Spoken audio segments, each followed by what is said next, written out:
Like that? It's like, tastes a little like we have the seed, Yep. but then we have. Okay. Where athletes, there's only a finite amount of time to get something done, right? You have all year, or you have all career, you have all season, you have all game. There's everything has an end to it. Right. But where it's like a sprint, everything's a sprint. Where life is not a sprint, but it's also not a marathon. It's like a whole bunch of sprints within a marathon. It's like sometimes you got to go. Like, you know, when you wrote your book, you got to go. There's time, there's a deadline. Here to here to here to here, get this done. And then you also know that, okay, in business, sometimes it's a marathon with your clients. This is a long game. We're going to get to a 10, but right now we're at a 3. So our next step isn't to get to a 5. Our next step is to get to a 4. Right. And so you've really mastered that, and you can articulate that to people who are so tied up in, especially the comparison. Comparison is a thief of all joy. Ooh, like, go ahead, boy. I'm in church. Having that understanding of, well, if I need to compare myself to you, I'll never be the best of me, and I'll always be behind you.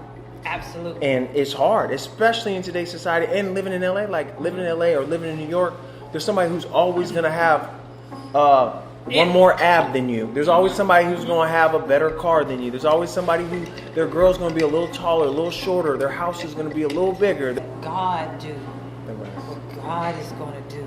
You're still going to work. You just don't have to work. I don't even work as hard. I have worked so hard all my damn life. Yeah. So I got to this point, I'm like, okay, it's got to be another way. I'm in New York. I'm tired of hustling like that, like 2 and 3 jobs. Yeah. I was working at 11. All these things. It's like, I don't want to live the rest of my life like that. So okay, I'm gonna have to trust, and that's hard as hell, because you can say you believe, but believing is not saying it. Believing is believing it. Yes. And so I had to work on all these things, but what I realized, like, it really does work. It really does work. How do I take this focus and put it? Oh, it really does work. See what you want. Okay, if you know what you don't want, oh, then you know what you do want. So I don't want to live a life where I'm not financially stable. So what does that mean? I want a life that I am financially stable. Well, okay, what are the small incremental steps that I can start right now to get me there? Not how can I jump out here? Because then that's going to discourage me, or I'll be hyped for a day or two and then I'm going back to where I was. Okay, what else don't I want? I don't want somebody telling me what to do that can't tell me what to do. Yep. So that means that I don't need to be employed by anybody who's not at a certain level of thinking. 100%. Right? So true. That didn't take out employment altogether, but because your client's employed. Yeah. So, okay, I need to be around people who think higher than me.